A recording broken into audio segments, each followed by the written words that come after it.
Grandma's Kitchen.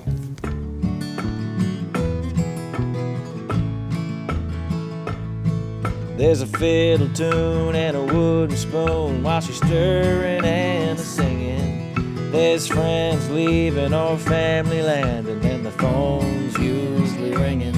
No matter who you are or what you've done, everything's forgiven.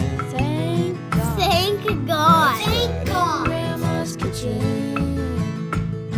And ain't it good to be in Grandma's Kitchen? Grandma's Kitchen.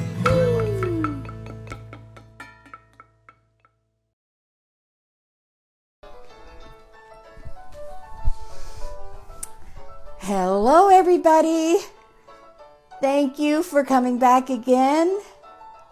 Hi, Mary Beth. I'll pick out a couple of names there just as I'm starting. I can see some names. And Sandy McLennan. So welcome, everybody. I hope you had a wonderful week and a great Halloween. I sure did. And I'm going to save some conversation till a little later because we really need to get started and get this work cake in the oven because we'll have time to chat while it's baking. So the very first thing we're going to do, I want you to set your oven to 250 and I'm going to wash my hands. And I've prepped a couple of things just to make it quicker for me.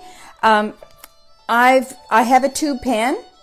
And I've sprayed it a little bit with some cooking spray, and I've put some parchment paper around the bottom and around the sides. I didn't bother on the tube itself, and that should help us get it out of the pot.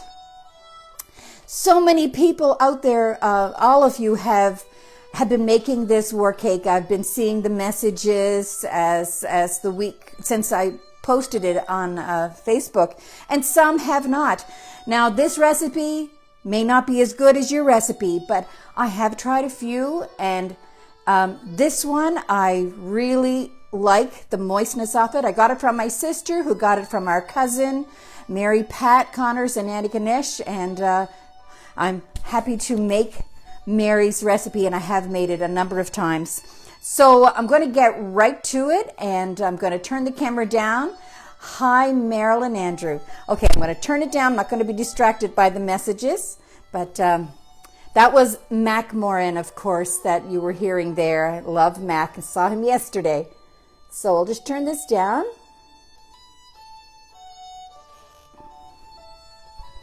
Okay, I have a 2-quart saucepan here. And in here I'm going to put 2 cups of brown sugar. And I'm going to use my half cup measure. So I'll be putting 4 of these in.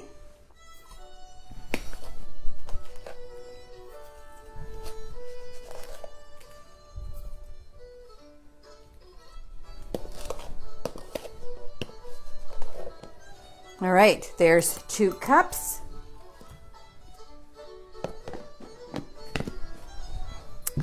And we're going to need 2 cups of black tea. I hope you all had brewed some tea. Doesn't matter if it's cold or if it's hot. It's going to be going on the stove anyway, so whatever you have is fine.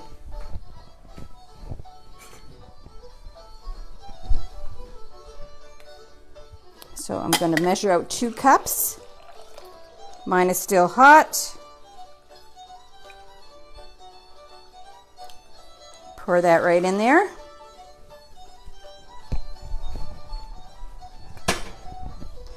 And the other thing that I pre-measured was 4 tablespoons of shortening. So just dump that in there.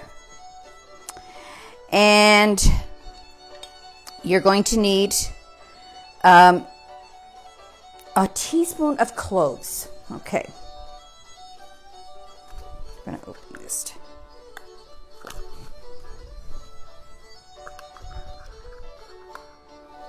Ooh, cloves are so strong. It's so good in this. And you're going to need 2 teaspoons of cinnamon. I'm going to turn that down. I'm worried that that's a little too loud. So 2 teaspoons of cinnamon.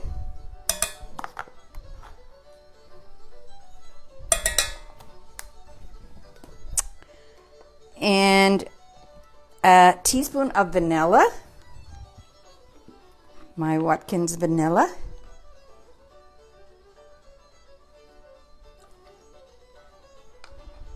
The cover is about a teaspoon. And a half a teaspoon of salt. I'm just going to pour a little bit in my hand. I'm just guessing at that. And 2 cups of raisins. Now, I'm not close to a Bulk Barn store, but this is a close second. These are a no-name brand Thompson raisins. This particular brand, their Thompson raisins seems to be a bit bigger. The recipe actually calls for 1 package of sticky raisins. So I think that's about 354 gram bag is what would a package be. And so just pour that in. No, I do not wash my raisins. If anybody is thinking, really never have, and it's not the way my mother did it either. This was it, you know. So I'm going to take this over to the stove, and I'll take you with me. I'll take the camera first.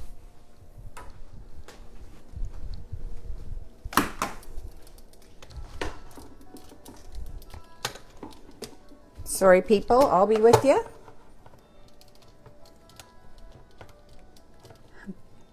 I'm loosening it up.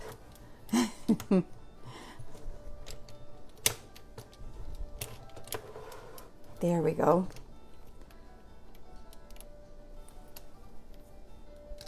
Sorry, people. Someday I'll have a cameraman, I think. Okay, now I'm going to try to get this down towards the stove.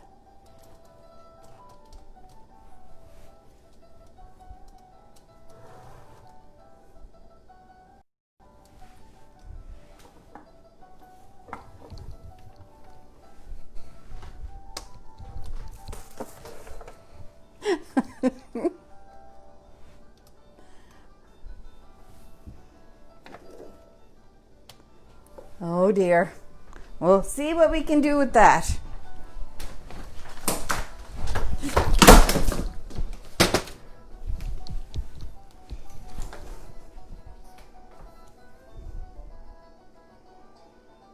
Are you with me? Oh my gosh, people. I'm sorry. I'm going to unplug here.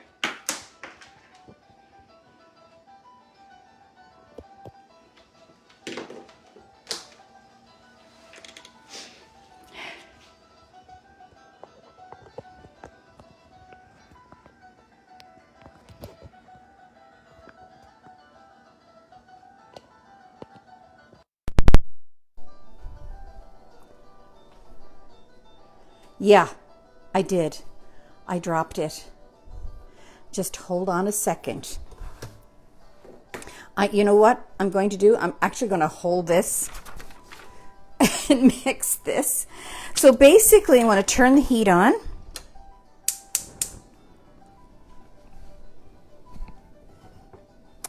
And I'm going to bring it to a boil. And we're going to boil it for about 5 minutes, okay?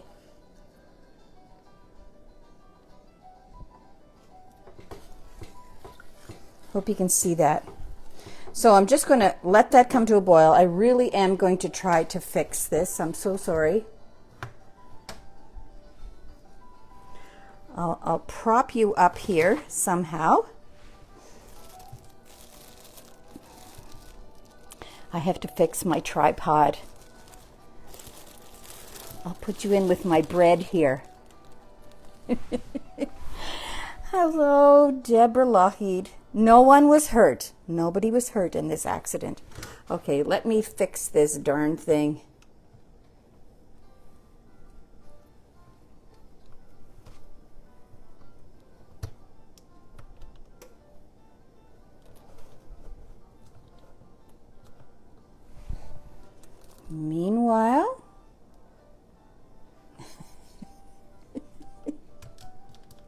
You think by now that I'd have this down pat?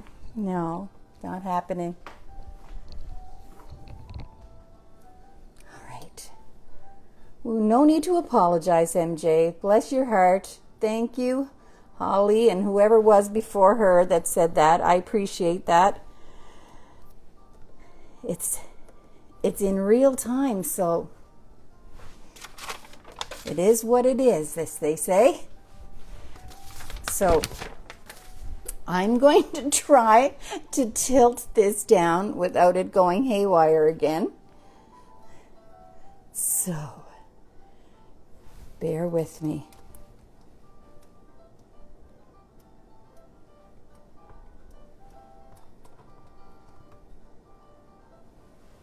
Oh my goodness.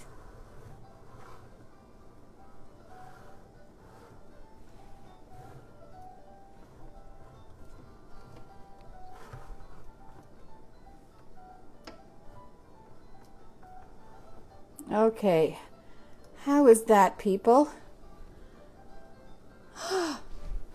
Okay, I think it's okay. Okay, so now, if you all have everything in your pot, of course, this is going to melt all your shortening. And when it starts to bubble around the edges, set your timer for 5 minutes, okay? The goblins are out today again. I don't know who said that. Yes. Well, you know what? We just have to laugh at these things. I'm so happy that it didn't get disconnected. All right. So basically, oh gosh, I hope some of you are making this with me. If you like cinnamon and cloves and raisins, it was such a must for our people. That was what they loved. They loved the whole raisin, spicy kitchen kind of thing, and molasses. There's no molasses in this bread, in this recipe, but there is next week when I'm making raisin bread. There's molasses in my raisin bread. Okay, this is coming along good. All right. I have that pretty much on high heat, okay? And this will soften up the raisins. And then once this boils for the 5 minutes, I'm going to put it in the sink with some cold water for about 15 minutes. And you're just going to have to put up with me, and we'll just chat a little bit while it's cooling, because it needs to be, doesn't have to be room, it just needs to be slightly warm, and you can work with that. Okay, that's going to start around the edges. I can hear it. Okay, if you can. And I have propane. Sometimes electric burners will take just a little bit longer, but 5 minutes should be plenty to get it going. Okay, I'm just going to set my timer. All right.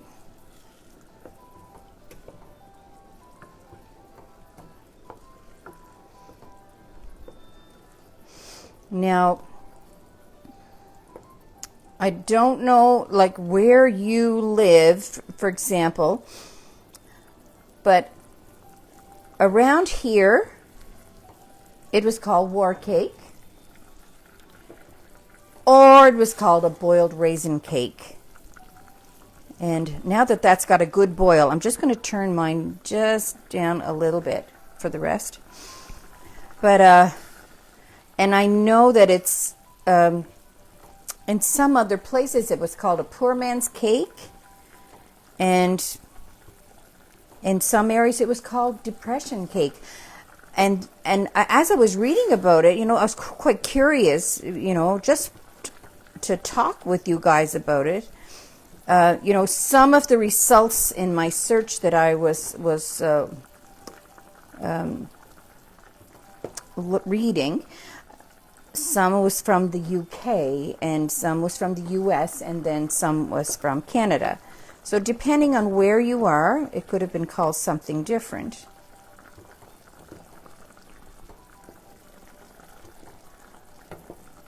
I mean, oh my God, the hard times our people would have had. This is all being in World War II when they rationed everything.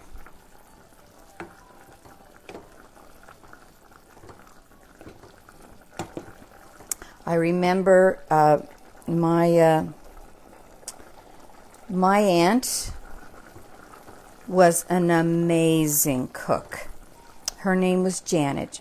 She was one of 17 children. My mother was the second oldest of 17 children. Can you just imagine what life was like there? But Janet was one of the ones, I mean, God love her. She worked and went to school and to do everything at her, I think it's her and mob, and it was tough and hard, and the lady wasn't all that nice to her. It was really a hard worker, and she did everything in the house.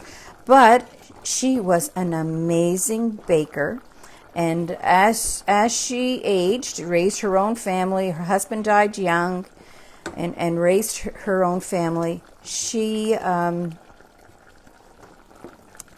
started being affected by a thing called macular degeneration, and it's actually affected a lot of her siblings. But eventually she went completely blind, and she was a great person who had the great ability of laughing at herself. I know there were things, I can't remember specifically all of the things that I have heard in the past, but she'd mistake things that were in the fridge. She lived by herself most of the time, and unless some of her sons would come home in the winter, and her daughters lived nearby. Well, one did for sure. But I remember I knew that she loved this cake, and where she couldn't, bake anymore herself. I remember a couple of times, and I should have did it a lot more than that before she ended up going into a senior's place. But I remember going to visit her, and she was sitting in the rocking chair in the middle of her kitchen. She had a little table beside her, and that had the phone on it. And I think she had the radio on so she could listen to music. She was a Catholic, so she had her rosary beads in her hand, and a cup of tea when she needed it. But I remember bringing her. I would half the cake because she was by herself, and she just was so appreciative of that. And then another time I brought it to her, and she just loved it so much because it was so much a part of her growing up years that they would make these kinds of things during harder times. And in some ways, I think our people might have been a little bit better off because we had our little farms, like about 3 or 4 cows and a bunch of hens, so you had eggs and all of that. Okay, people, that is done. And I'm going to dare to bring you with me. I forgot that I have to show you my sink. I hope it's clean enough. So I'm just going to put the coldest tap water in my sink.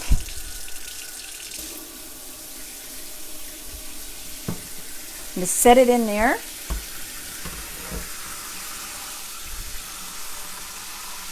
For about 15 minutes, and we'll just sit down Well, actually, you know what? I can prepare the flour part.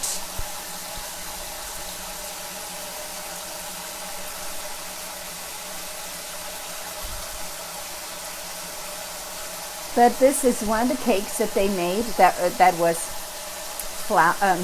eggless, butterless, and what else did it not need?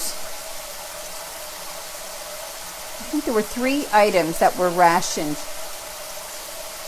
I mean, I can't remember, but it was an eggless and butterless. Although we put some shortening. What they would probably use was the fat, chicken fat, or basically lard, which would be off the drippings off an animal, and maybe bacon fat. Okay. I'll just come back and stir it a little bit, but I'm going to set my timer for 15 minutes. All right.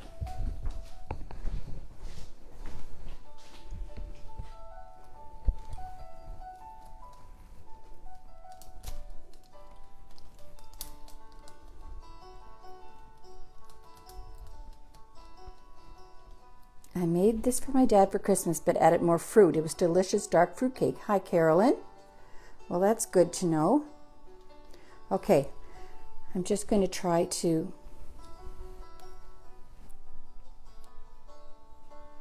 get this situated a little bit better.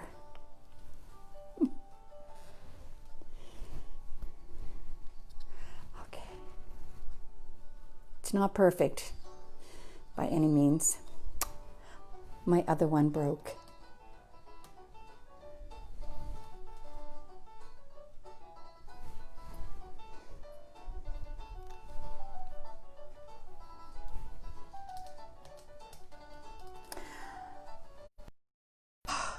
Okay, that is secure for the moment. So I have my big blue bowl, and I'm going to get the dry ingredients ready now while the 15 minutes is passing there. So now I'm going to turn you down again.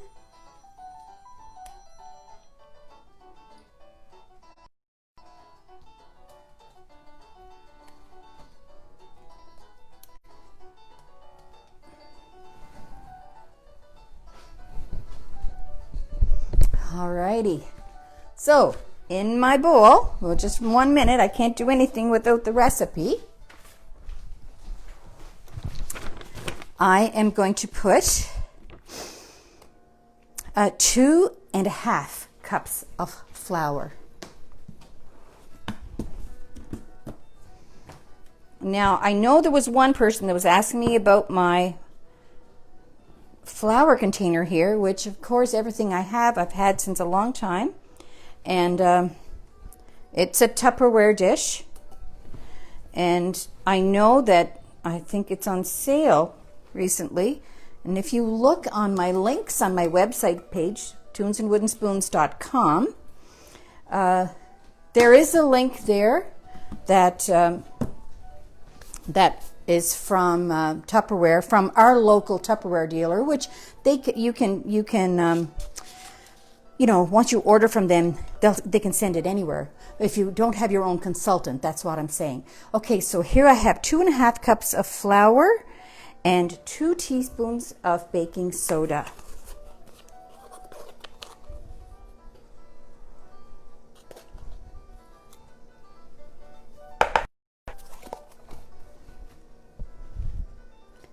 And that's it. I'm just going to mix that up.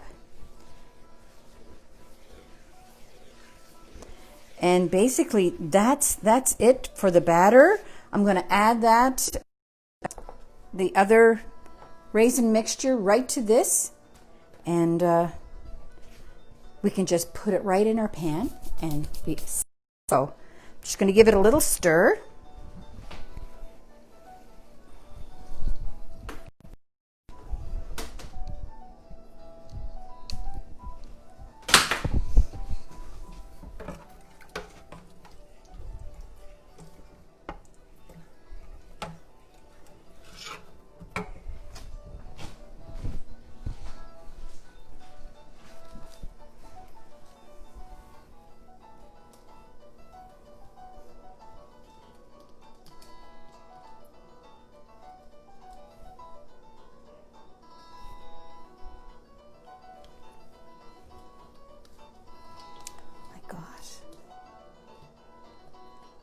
This is not like the old one. Sorry, people. Hi, Jeannie Levine, I think is how you pronounce that. Joining late, but that is just fine. You can catch up and you can watch where my phone fell. All right. So I'll just chat with you while so anybody who's joining right now, I'm just the batter is cooling that I cooked on the stove, which was 2 cups of brown sugar, 2 cups of black tea, hot or cold, doesn't matter, 4 tablespoons of shortening, 1 teaspoon of cloves, 2 teaspoons of cinnamon, a teaspoon of vanilla, half teaspoon of salt, and a package of the sticky raisins, or if you can get the Lexia raisins at the bulk barn, they're ideal, they're the best kind. Or, and you need 2 cups of that, because a bag, this recipe calls for a bag of sticky raisins, which I think is about 354 grams.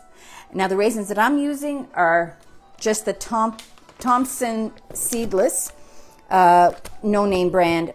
I find there's different Thompson raisins sold by different companies, but this particular brand, and maybe it was just a fluke, there just seemed to be a little bit bigger than the normal Thompson raisins. So maybe I just got a great bag.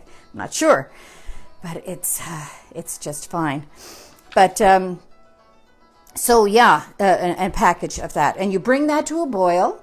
For anybody who's joined late, and you just bring it to a boil and then simmer for 5 minutes, and then cool to, just so that it's warm, and that takes about 15 minutes in I have it in a sink of water, the whole pot. Just I'll mix it now and again, and so I did preheat my oven. My oven is preheating at 250. And I did wash my hands before I started, but I don't think I did to show you that I washed my hands. But you know me, I'm clean. I did that. Talking about Halloween, I'm just going to back up a day here. Yesterday, for the whole day, from 10 o'clock until 5 o'clock, I was in the community of Mabu, and a dear fiddler friend of our families, and she's certainly a best friend of some of my girls, but I call her my friend too. She's just a dear, and she's actually going to be playing on here near the end of November, one Sunday in late November. Her name, of course, I've played her music before, is Andrea Beaton. Now Andrea, her mother is Betty Lou, who was a McMaster, and Betty Lou's brother was Buddy McMaster, the amazing fiddle player, and her dad is Kinnan Beaton, and he's an amazing fiddle player and is the son of composer Donald Angus Beaton from Mabu. So much music on both sides, and of course Andrea's first cousin with Natalie McMaster, and well, it just goes on, and it's just in the blood, as they call it. And so Andrea put on this amazing day yesterday. She had a big tent outside in her yard in Mabu behind the Red Shoe pub, and she had a concert from 10 until 1, 3 hours, and there's 3 groups of fiddlers, and then again another 3-hour show at 2 o'clock until 5, and I was happy to serve as the master of ceremonies for her concerts. And the sound man was there. The music was amazing. I was just in my glory, as you can imagine, and everybody really had a wonderful time. And she was brave to do it, because today is a beautiful day, but yesterday it was pretty cool. But she had the grounds all set up, and lots of parking across the road, and all the COVID protocols were followed, 4 to 6 at a table. And it was so enjoyable. And she also owns Beaton's Delight, which is a little coffee shop she started last year at the end of her driveway. It's a little mobile card, and she sells, among other things, mini cinnies, which the mini cinnies are my recipes for cinnamon rolls, but she makes them tiny because she's in this little place, and everybody loves it, and they can buy one with their espresso or their cappuccino or all the things, delightful things that she makes in that little shop. And of course she has tea.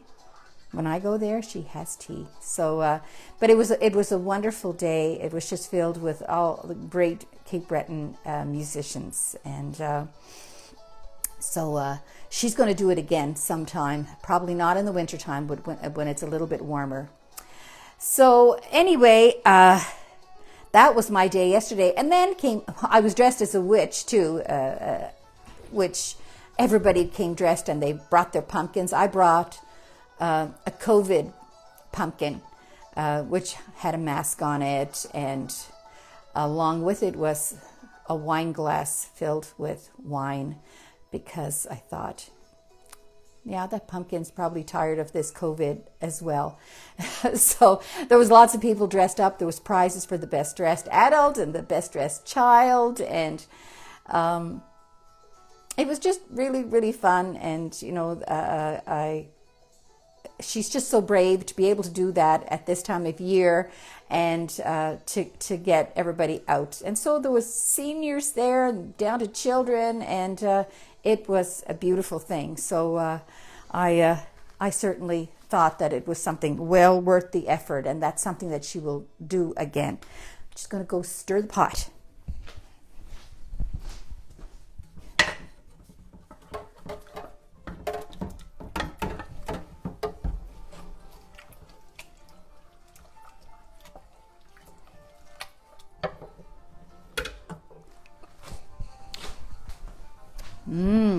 I just dipped my finger in it. It tastes so good.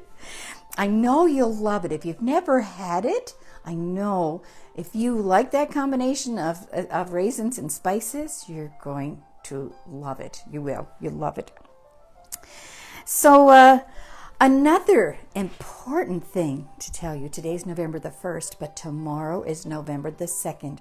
That is a very special day because granddaughter Anna is turning 15 tomorrow. And I bet you some of you remember why Anna is so important. Number one, she sings, if you've heard that.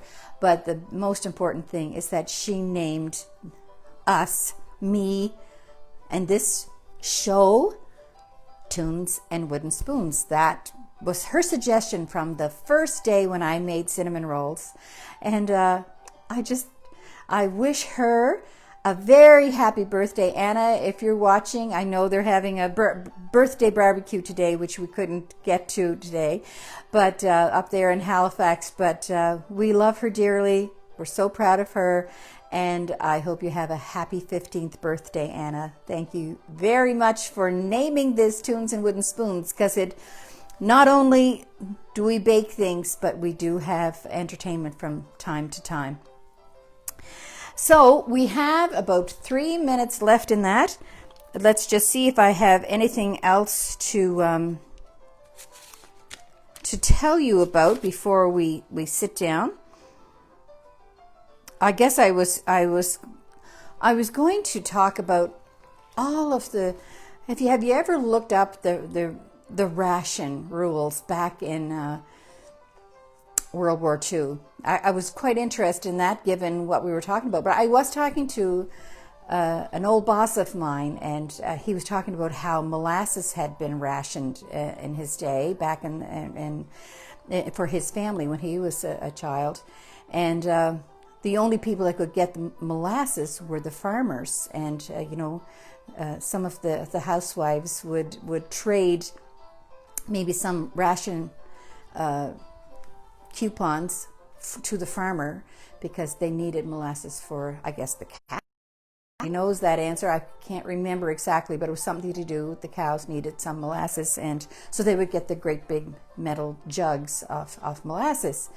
But so much that they were not able to have, like meat was rationed, canned goods was rationed, And definitely sugar was rationed, and eggs and milk and butter for sure. But that's where I said before how so many of the small little farmers could sustain themselves right here. And we had our little gardens, and we were able to have our root vegetables down in the cellar or whatever. Not that I was alive during World War II, but close to it. But anyway, that's a different world than what we're used to. And even the government even came out with a food, what was it called? I wrote that down somewhere. It was Canada's official food rules. And out of that came Canada's food guide. But it told them how they could use their rations and out of these food groups, and that's where it began. Okay, 15 minutes is up, and whatever it is, it is. It's warm, and we're going to mix it up.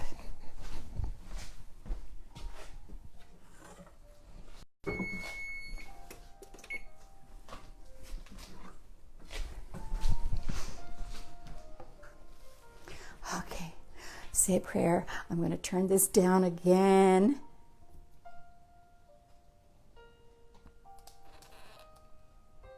Okay, you're there with me? So, I'm going to pour this right into my bowl of prepared flour and soda.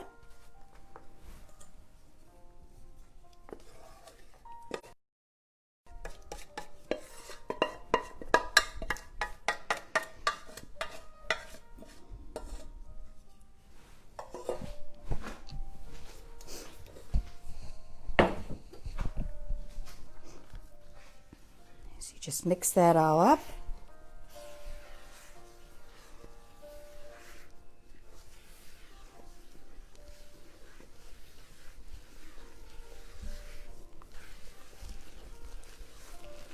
So this is what we're going to do. We're going to put this into the pot, into the prepared pan there, my tube pan. You could put this in loaf pans too, depending, that's up to you, and you'll just have to watch the time.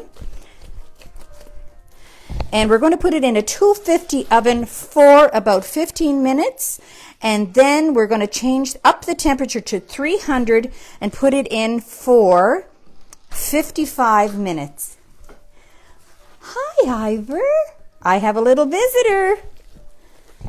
Okay, hold on a second. I'm just going to pour this in and put it in the oven. Grandma, Yes, darling. what are you making? I am making a cake called a war cake. Did you ever hear of a thing called a war? No. You didn't. That's a good thing, huh?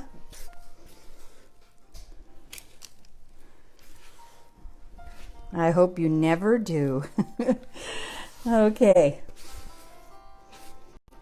Ivor, are you helping your dad today? You are? What are you doing? Cleaning the yard? Good for you. Okay, people, I'm just going to spread this around.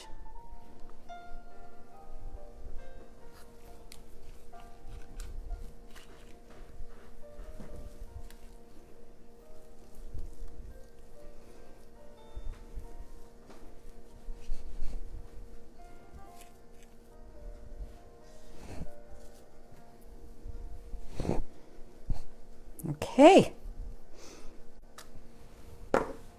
So there we go, folks. I'm going to put it in, and I'm going to set the timer for 15 minutes, and then I'm going to change the temperature to 300, and it's going back in for 55. Okay, I'll be right back.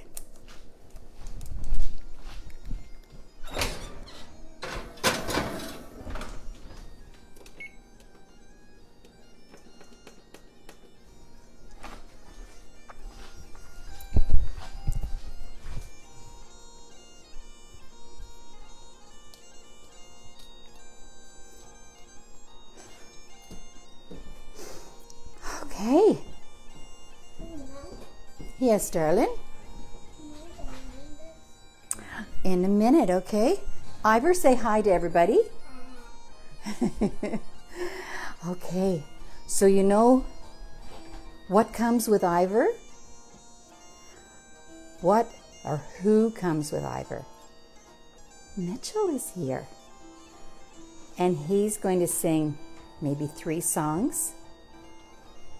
We may have to disconnect for a little bit because it's quite a long time before that's cooked, and Mitchell has work to do, and between the arena and his working every day, Saturdays and Sundays, going to the oldest boy, Aiden, is on a AAA hockey team, so they're off here and there on the weekends, and so you try to get some work done when you can.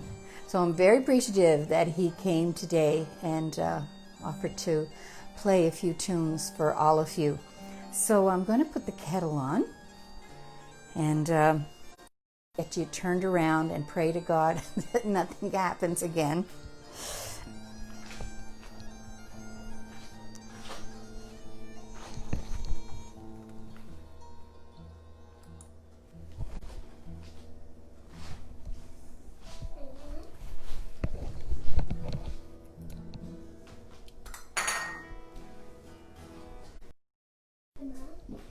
Hold on, sweetie. I'll be right with you.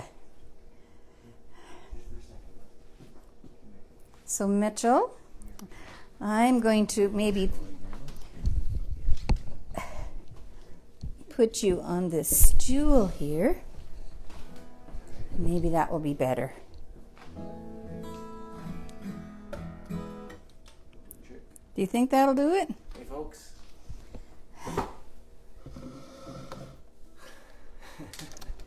Oh, the phone fell, and Oh dear. yeah,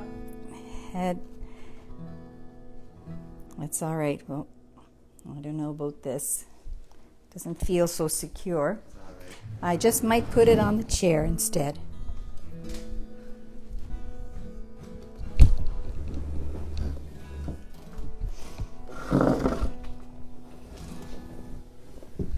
There, I'll give you a hand. There we go. Something like that. Here, Hey guys, Mitch. how's it going? Oh, I gotta wear a mic, do I? Oh, you kicked up the technicality since I've been here last. Well, Ooh. well, we'll see. We'll see. Hopefully I won't be too loud. Is Brennan watching today, Mom? Do you know? Well, I know he's having a barbecue Oh yeah, I think it's Anna's birthday today, is it? tomorrow. Tomorrow. Tomorrow's her birthday. Happy birthday, Anna. Happy early birthday.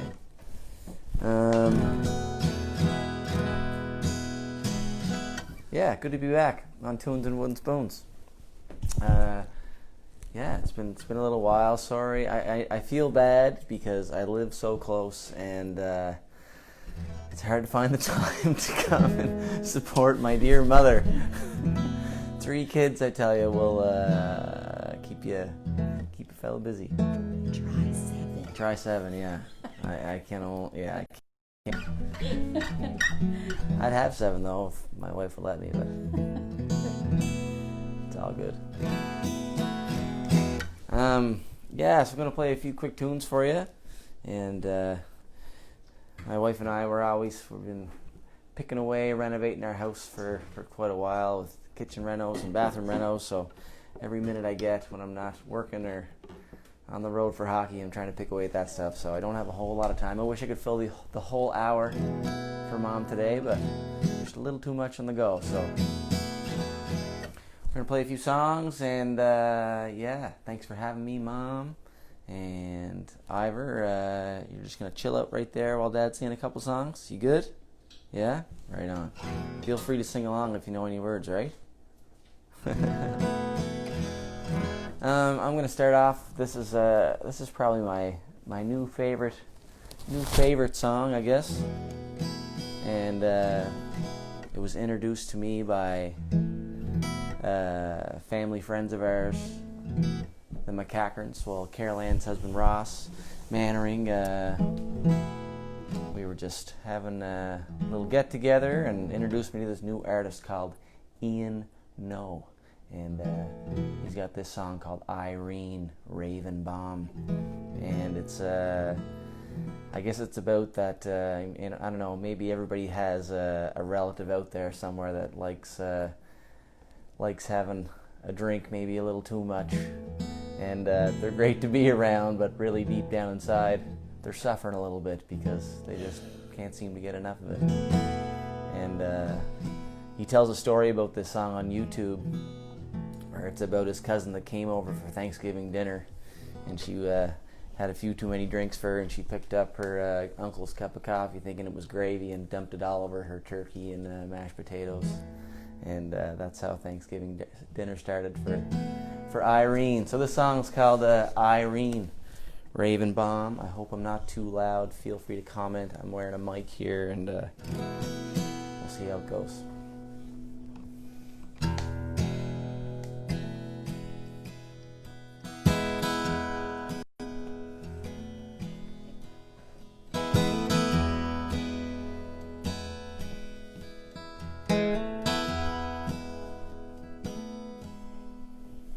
Irene pulled in at midnight, lit on smoke and beer, proudly crawled to the porch and called, "Your favorite child is here."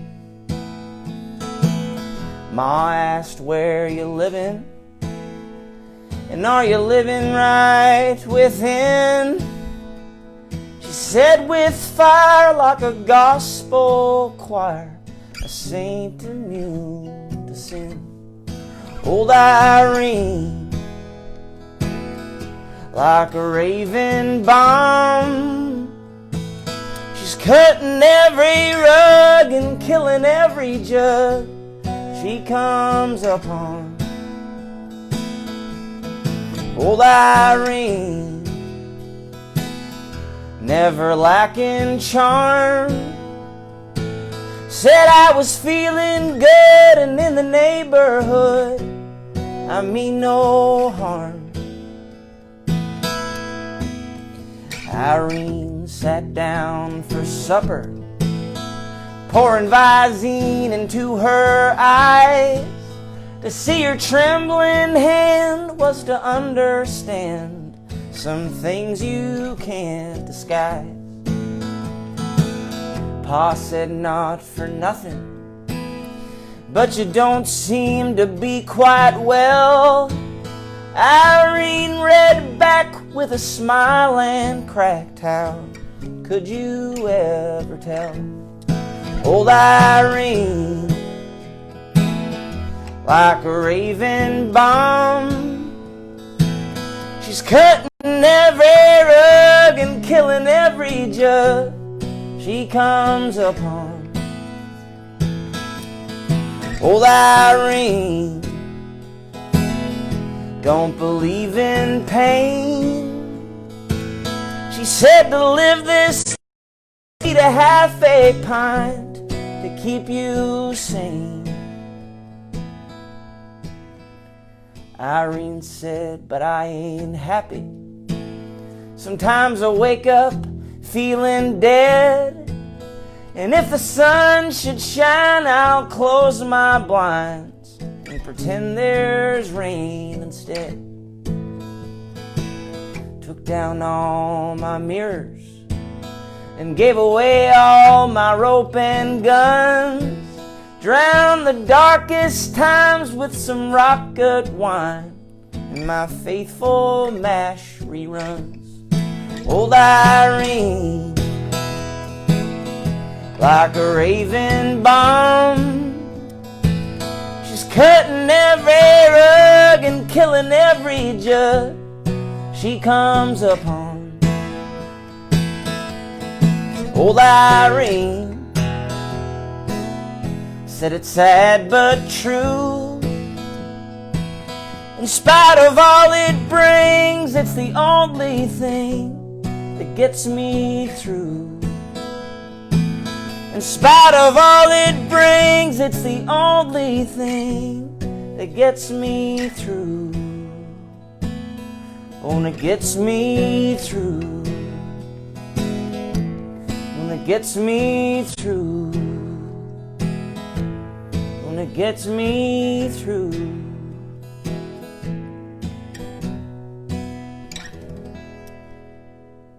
I love that song. Great little tune, isn't it?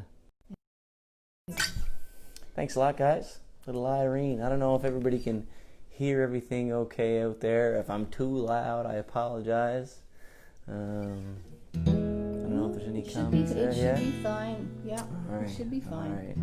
So, did you go out for Halloween last night after the kids? I did. For a short time, I did. Tucked all the kids to bed, and a friend of ours invited us over to a little costume party. And I put my bathrobe on and tucked a pillow in my robe, and I put on Ivor's mask. What were you for Halloween? A gorilla. A gorilla. So I squeezed Ivor's mask on over my head. Yeah, I did, and put a hood up, and I walked into the party, and I just kind of didn't say anything, and I was the only one there that nobody knew who I was. And I just kind of sat there, and everybody guessed for about a half hour, 40 minutes, something like that. And finally, the one thing I managed, I wore all things that nobody had ever seen before, even a pair of shoes I don't think anybody saw before. But the one thing I forgot to take off was my wedding ring, which I don't have on right now. But I think somebody recognized my ring because I have a very, very unique wedding ring. It was made by a jeweler. Have you mentioned Daryl before? Daryl McLeod, yes. And early on in our shows, Daryl is our neighbor, and he has he's a fine jewelry maker, but he made Mitchell's ring. Yeah, and that's actually, I wish I had it on. My wife won't be happy right now, but I'm only old here. Anyways, yeah, it's actually it's molded from a branch of a tree that was grown here on the street we live on. So it looks like almost like bark of a tree, I guess, and kind of a unique one, a one of a kind, and so that kind of blew my cover last night. And yeah, so I popped in, we had a few laughs, and got home, and then got up for hockey with this guy in the morning. Yep. But anyways, smells good in here, Mom. Smells good. Something about smell yeah, of cinnamon nutmeg and cloves, and all yeah, that stuff. delicious. Yeah. Right on. Well, as usual, I'm not prepared. I have no idea what I'm going to sing. That was the recent favorite, so it was easy to think of. Mom, I don't know if you have any requests at all yourself. Oh my gosh. Ivor, do you have any requests of what Daddy might be able to sing? What are some of your favorite songs that Dad sings? Huh? Don't know. What's that one that I always like? Mama's Eyes or something. Oh dear. Sing that. Yeah, we might probably pull that off. The 1 minute warning has just for the 15 minutes at 250. I'm just going to go up the temp to 300 and then set my timer for 55 minutes. Okay, people? I'll be right back. Mitchell will chat you up there for a few seconds. Yeah, I haven't played this one in a while. I can't even remember what key I sing it in.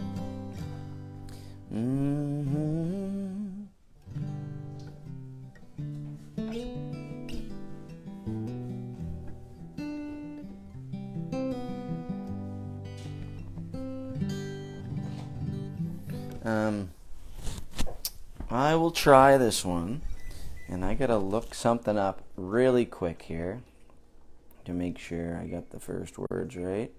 I think I do.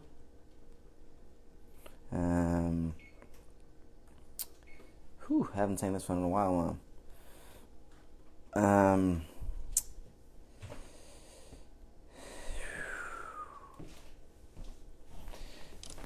Okay.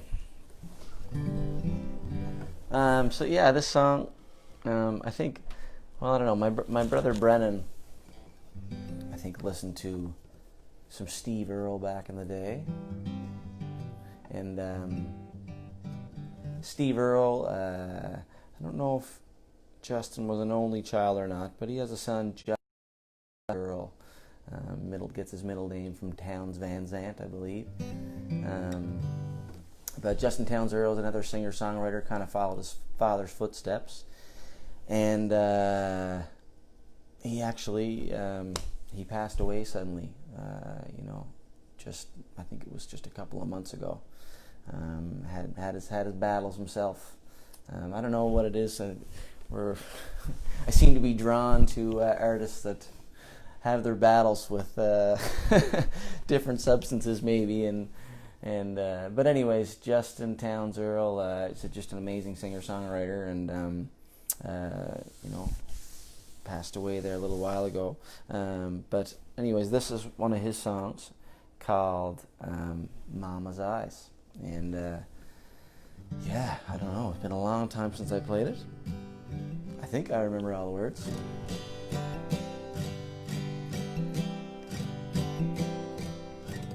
I think some of the words talk about,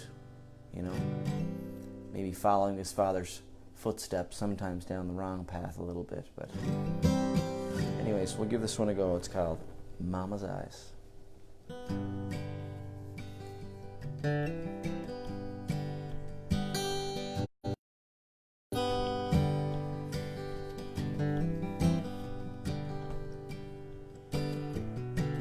I am my father's son.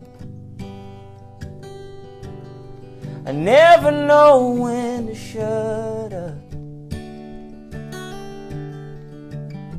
but I ain't fooling no one. I am my father's son. We don't see eye to eye, and I'll be the first to admit I've never tried. And sure it hurts, but it should hurt sometimes. We don't see eye to eye. I was a young man when I first found the pleasure and the feel of a sin. And I went down the same road as my old man, but I was younger then. Now it's 3 a.m. and I'm standing in the kitchen, holding my last cigarette. I strike a match and I can see my reflection in the mirror in the hall, and I say to myself, well, I've got my mama's eyes, her long thin frame and her smile, and I can see wrong from right, 'cause I've got my mama's eyes. Yeah, I got my mama's eyes.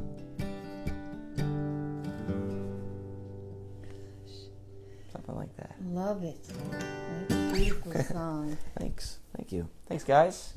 Thanks so much out there. Hope you guys are having a good time and are smelling all the same smells that I'm smelling. Besides Irish stinky feet. Huh?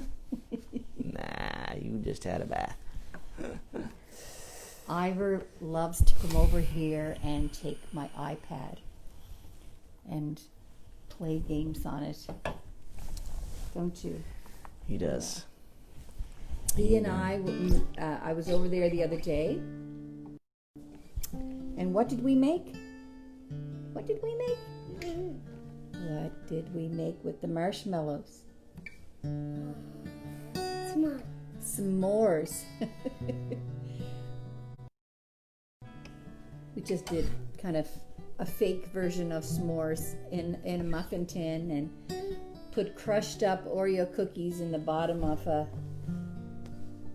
muffin tin, and then put about a tablespoon of Eagle brand milk, and then we put like 2 squares from an Aero bar, and then filled the top with miniature marshmallows and baked them for about 10 minutes. They were good while they were warm, but then when they got hard, they're really no good. They were stuck.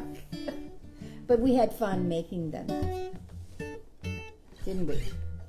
We did.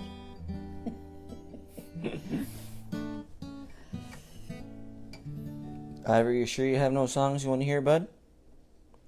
No? What about Poncho and Lefty? Oh, yeah, we can do that. Sure. That's funny, rolling right in. Poncho and Lefty at Willie Nelson and was it Merle Haggard that sang the other verse, or Johnny Cash? I should know that, but they kind of made the song famous. But Townes Van Zandt was the writer of Poncho and Lefty. Really? Yeah. Really? I didn't know that. Who Justin Townes Earle was named after. Great songwriter Townes Van Zandt. I'll tell a story about the song, and I don't know, like last time I was on there, was on for told a lot of stories, and I don't know if I told this one, but grew up listening to country music with Dad, and obviously lots of fiddle tunes with Mom, and Poncho and Lefty was one of those songs that was always kind of a staple in the house. And I was living out in Edmonton in my early 20s, building houses out there, and we used to go down to this open mic at O'Byrne's on. If there's any Edmontonians out there watching, but I used to go down to open mic on White Avenue, downtown Edmonton. Every Sunday there was a staple 20 Cape Breton crew there every time, and me and my brother Gordy would play some songs. And this one night somebody needed to go down to the convenience store while we were there, and so we walked down. There's 2 or 3 of us, 4 of us actually, I think. And on the way, we stumbled across this other open mic, and it was a tea, like a herbal tea kind of cafe. And there was somebody playing songs in the cafe. And anyways, actually my oldest son's hockey coach, Brent, I think he coaxed me to kind of go in and play a couple songs. So he popped her head in, and you had to put your name in the list. So I put the name in the list and sat down and ordered a cup of tea, I guess.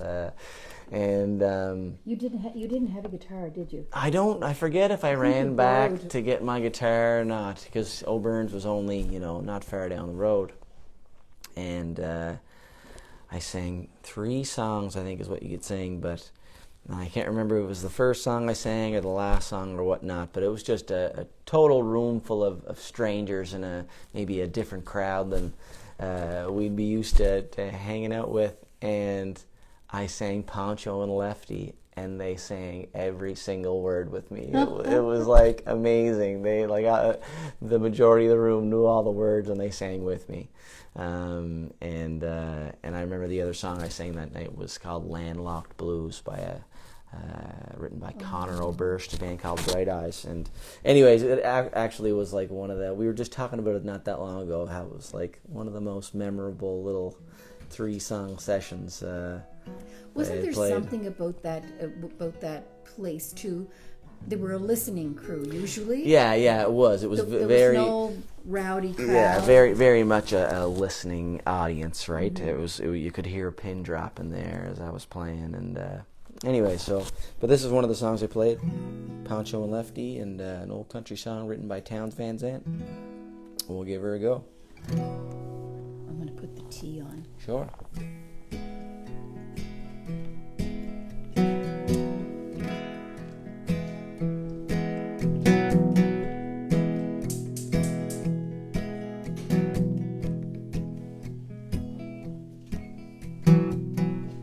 Living on the road, my friend, is gonna keep you free and clean.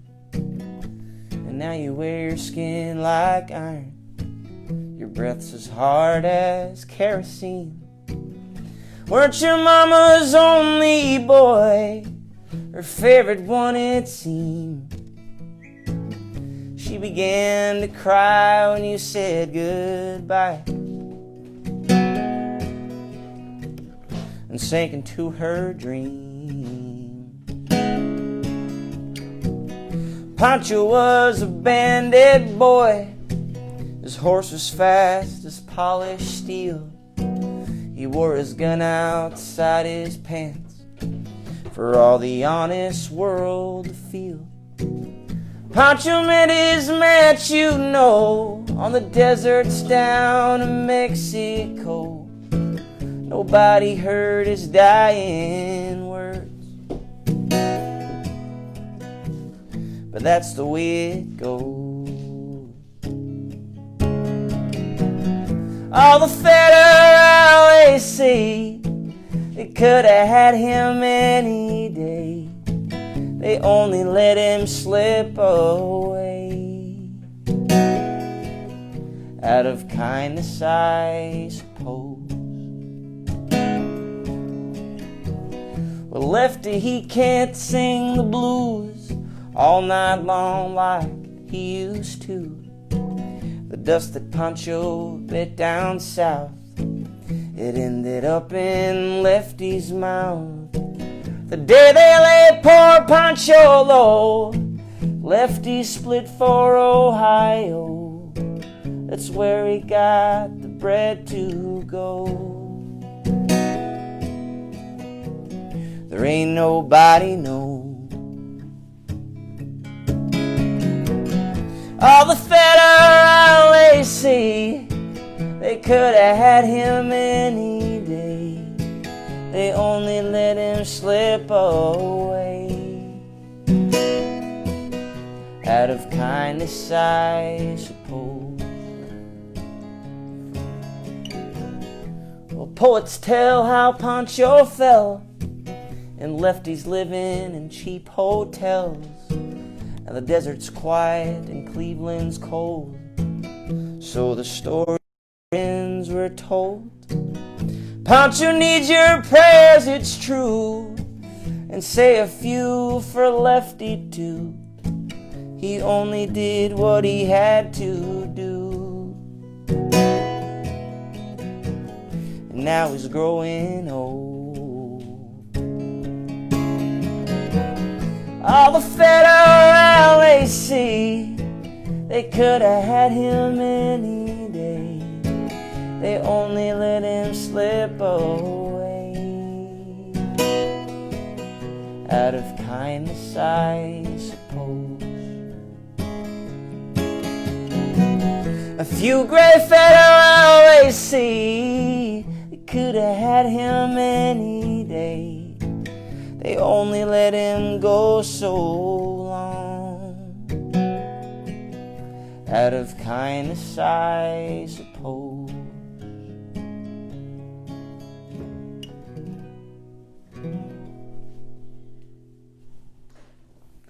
There you go, folks. Little Pancho and Lefty. Hope you like that one. Thanks a lot. I loved it. That's great. And you got another one? One more. Or two? Now that I have you. I know. There's about 40 minutes left in the cake. I know you can't stay that long, but I can't. I'm sorry.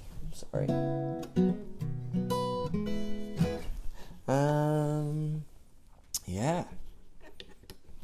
I totally sing that Landlocked Blues one, but I can't remember the words.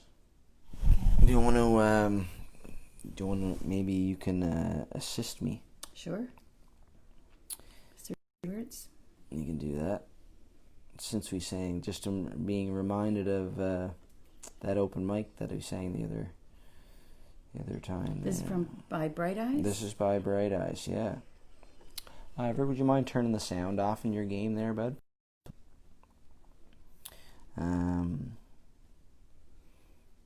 Yeah, let's see if this will work. Just turn it off there, bud. Thanks. Yeah, this song. So I'll sing one more for you guys. Sorry, I know it's a little bit on the slower side. Funny, we have this thing for, I think all us MacDonalds. They're just suckers for slower, maybe a little on the depressing side songs. It's funny, me and my cousin Aaron, who's been here before playing songs, He's coming back in a couple of weeks. Oh, is he? Nice. Yeah. We joke a lot because Aaron, he loves the upbeat, feel good stuff, and we love the not that he doesn't like the slower stuff, but when performing, he's certainly a little more on the upbeat side. And anyways, we've always had just a sweet spot. It must be listening to the old country and western stuff, the old Heartbreak and telling a story too. I think some songs have such a good story. For sure.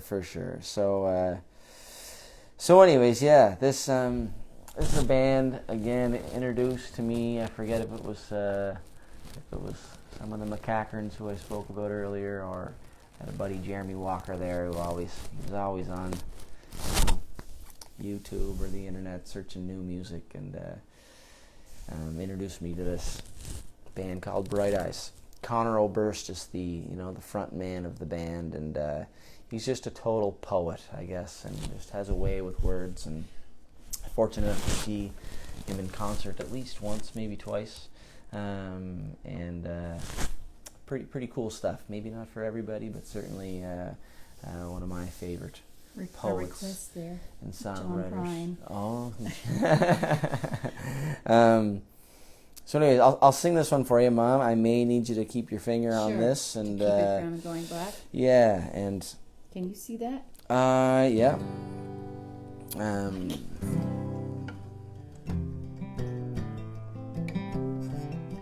I remember this one. Yeah. So we'll keep this one up a little bit.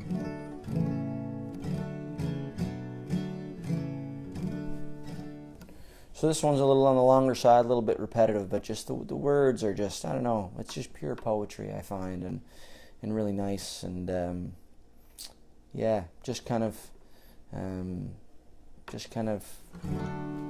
know, just grabbed me the first time I heard it, and I gotta learn that song.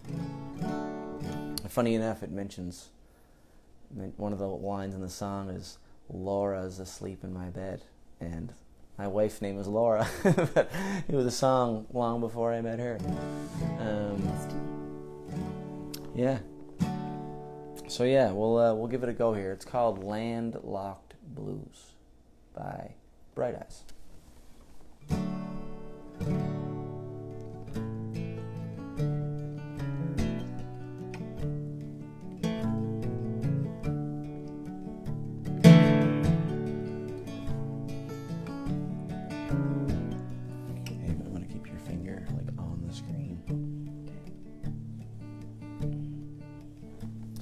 If you walk away, I'll walk away. First tell me which road you'll take. I don't want to risk our paths crossing someday. So you walk that way, I'll walk this way. And the future hangs over our heads, and it moves with each current event, until it falls all around like a cold, steady rain. Just stay in when it's looking this way. And the moon's hanging low in the sky, forcing everything metal to shine. And the sidewalk holds diamonds like a jewelry store case. They argue, walk this way now, walk this way. And Laura's asleep in my bed. As I'm leaving, she wakes up and says, I dreamed you were carried away on the crest of a wave. Baby, don't go away, come here. And there's kids playing guns in the street, and one's pointing his tree branch at me. So I put my hands up, I said enough is enough. If you walk away, I'll walk away. And he shot me dead. I found a liquid cure for my landlocked blues. It'll pass away like a slow parade. It's leaving, but I don't know how soon.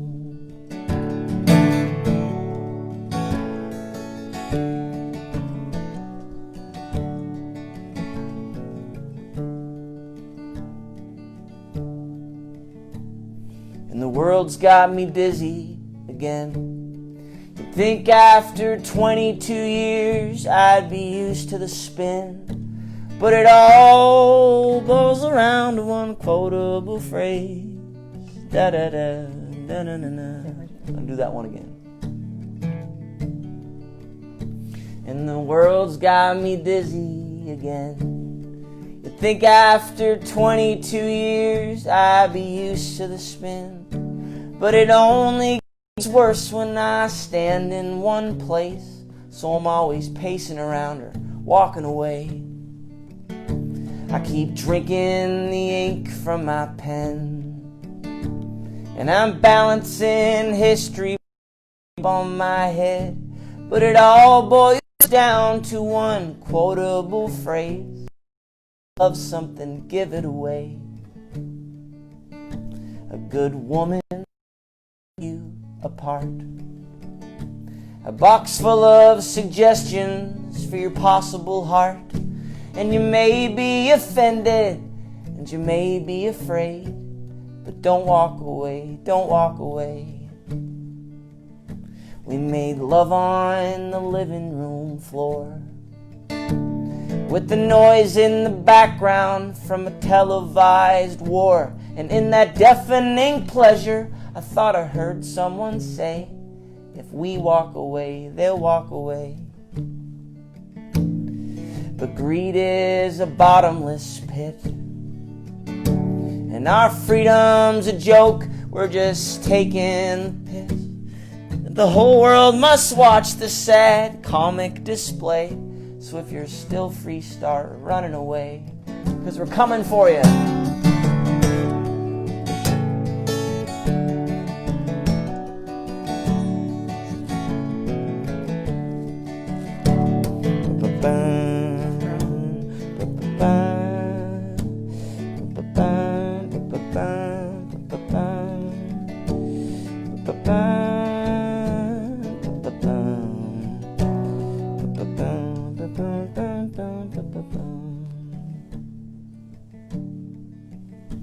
I've grown tired of holding this pose. I feel more like a stranger each time I come home. So I'm making a deal with the devils of fame, saying let me walk away, please. You'll be free, child, once you've died from the shackles of language and measurable time. And then we can trade places, play musical graves. Till then, walk away, walk away, walk away. So I'm up at dawn, I'm putting on my shoes. I just wanna make a clean escape, but I don't know where to. You know I'm leaving, but I don't know where to. Leaving, but I don't know where to.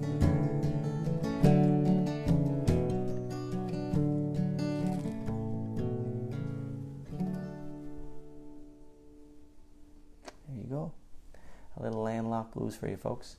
Thanks so much for putting up with me here for the afternoon, and thanks for having me, Mom. You're welcome. Thank you. Sorry, I got to run. I got a bit of a honey-do list going that I got to complete there sooner than later. Now that hockey has started and our weekend time is very limited. So, anyways, thanks so much, guys, and enjoy your war cake. Ivor, can you say bye to everybody on the screen there? What's your feet? Yeah.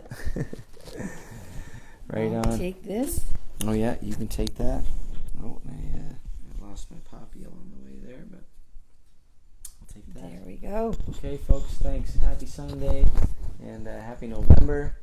Hopefully everybody got an extra hour sleep this morning. That's right. Clocks, it was good. But no, over and out for me, and good to see y'all. Thanks for supporting Mom as always, and hopefully we'll see you in a few more Sundays down the road. Thanks a lot. Yeah, you can get it on me, bud. There now. Go Green Bay. Go Green Bay.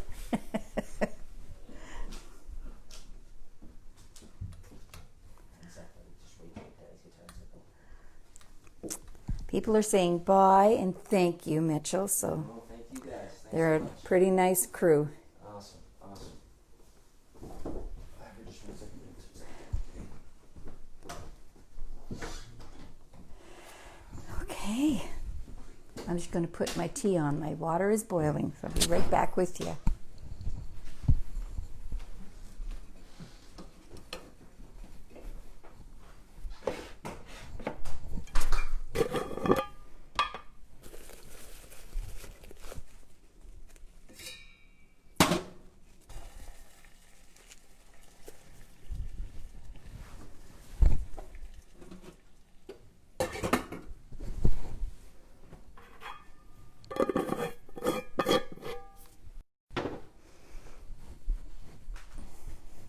So there, it's a long day today.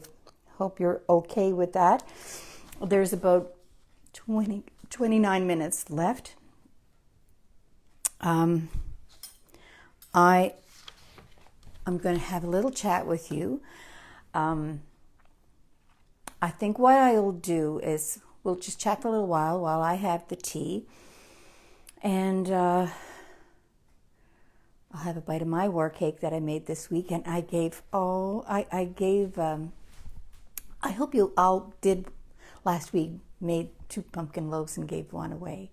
I know I had fun doing that, and so far, I love giving to our small community and to the businesses that have to stay open and all of that, and so some of the recipients of the last couple of weeks, pumpkin roll and the pumpkin loaves, went to the post office, the local co-op after my fiasco at the co-op. You all know about that.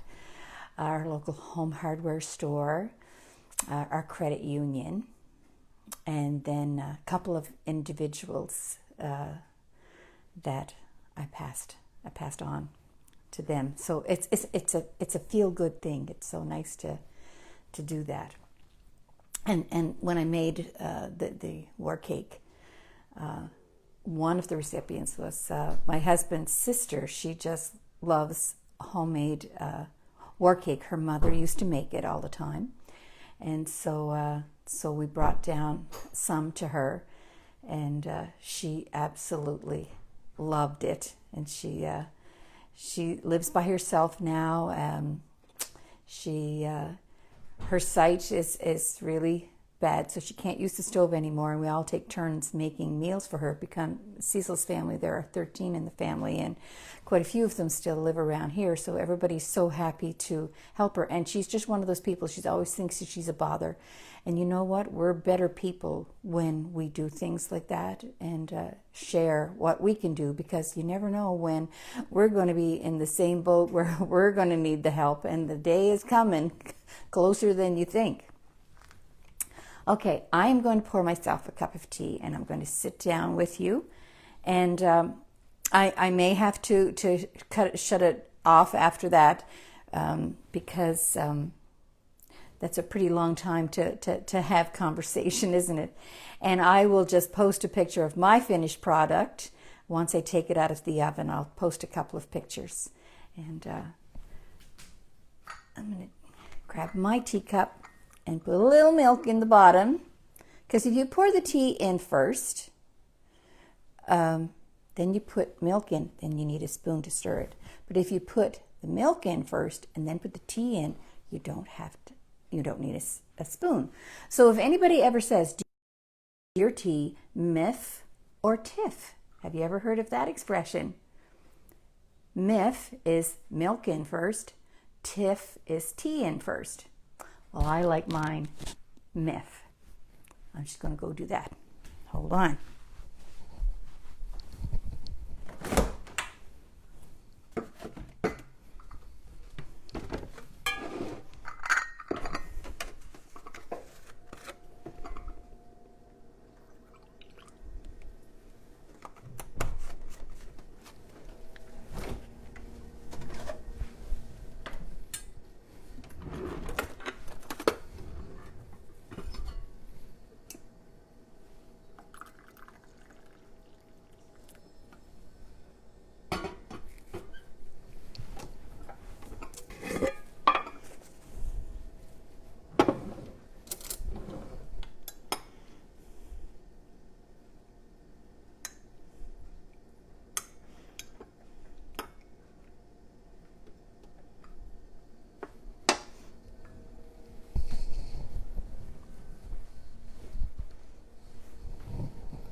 Okay, I'm going to turn you around and we'll have a cup of tea together. And I'll have a little bit of the war cake that I made this week.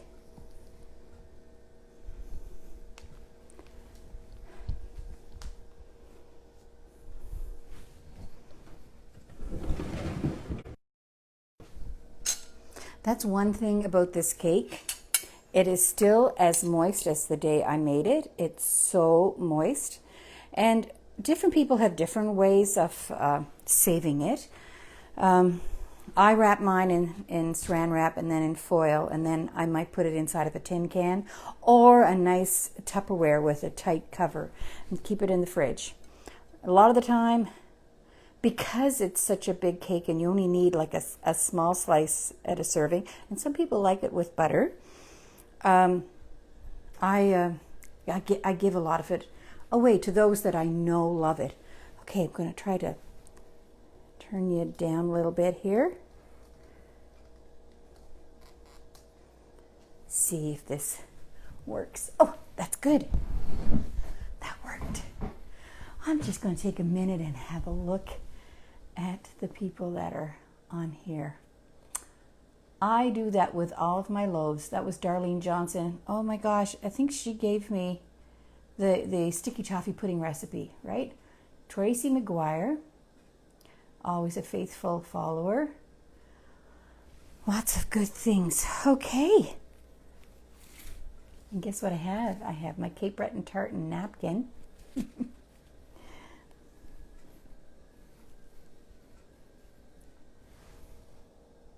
A big bite.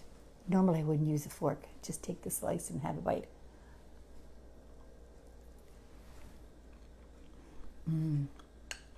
So good.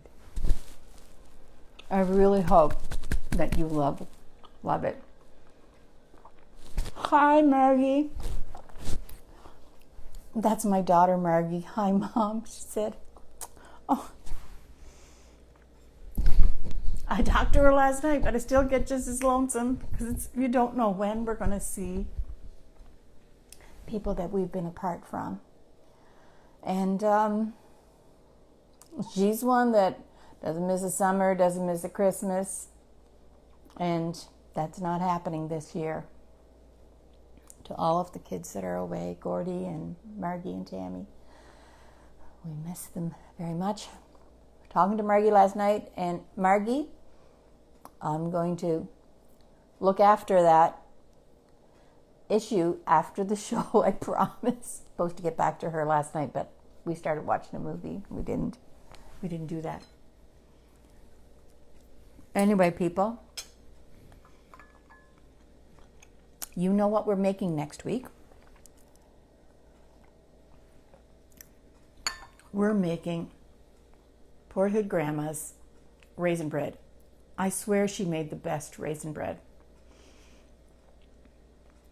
And aside from your flour and your yeast, the only extras that she had in there was molasses and the raisins. Let's see if I can grab my notes here.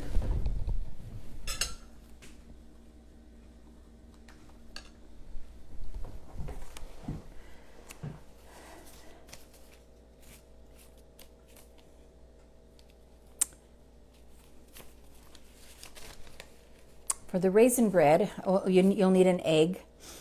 And you know what? If you can at all, do try the active dry yeast. If you don't, I know you can use the quick rise, the rapid yeast, whatever, but then you have to make sure you use the water that you use to raise your active dry yeast. You have to put that in. And I'm no good at that.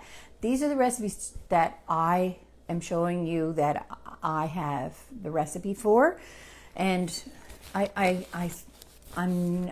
no chef, so doing replacements or doing all of those things, I'm really not that good at it. And you probably should Google if you have something that you want to use that's different than what I'm showing you, to be on the safe side. So you can buy those little Fleshman's active dry yeast in the small envelopes or in the bottle if you plan to bake bread in the future. It's just my favorite. I just like proofing the yeast and seeing it rise up and then adding it. And you'll only need about a half a cup of molasses, a little bit of shortening, but you are going to need about 12 cups of all-purpose flour, which is what I use, and 10 cups of that used in the whole thing, and then you have 2 cups over and above for kneading. So you'll use that whole 2 cups, so 12 cups in all. Makes 4 loaves of bread. And listen, just make the recipe, make the 4 loaves, and give 2 away if you're saying, oh, that's way too much. Freeze is really good. Just take it out the night before for the next day. And you'll need 2 cups of those Lexia raisins, or the kind we use today, the no-name Thompson raisins. I swear it's to die for. So what will be happening next week? We're going to be doing it, mixing it up, and then there's going to be an hour and a half before, where we're not on the air, and we'll come back when it's raised, because it's a brown bread, so it's going to take an hour and a half, and instead of like an hour like regular white bread would take, because the molasses, will tend to make it heavier.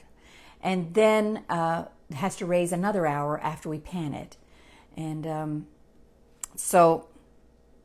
and then you're going to bake it for about 40 minutes. And I have to look at my list of what we're making here. I'm not sure if next weekend we have any entertainment. I'm just going to look here.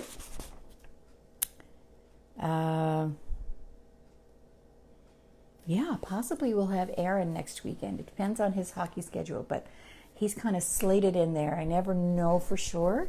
So that's on November the 8th. So we could have a little bit of Aaron in there while it's raising, or the second time, not the first time. Okay, folks, I think that is it. There's about 17 minutes left. I hope you have your boiled raisin cake, war cake in the oven, poor man's cake, depression cake. I just wonder if there's any other notes that I wanted to mention here on the depression cake was eggless, butterless, and milkless. And it's amazing how resourceful our people were and during the war times, and how they managed to get along. So people, I'll post a picture, and I will make sure that make sure you test yours, and make sure with your tester, make sure that it's done, and just let it sit. Let it sit in the pan on the cooling rack for 15 minutes. And then take it out and let it cool to room temperature before you cut it. And I really hope that it turns out good for you. Hearing from you, and pray that it's everything you wanted it to be. And okay, you guys have a wonderful week. Love one another, and know that you matter so much to me, and I really thank you for sticking with me, and I just love you. Bye-bye.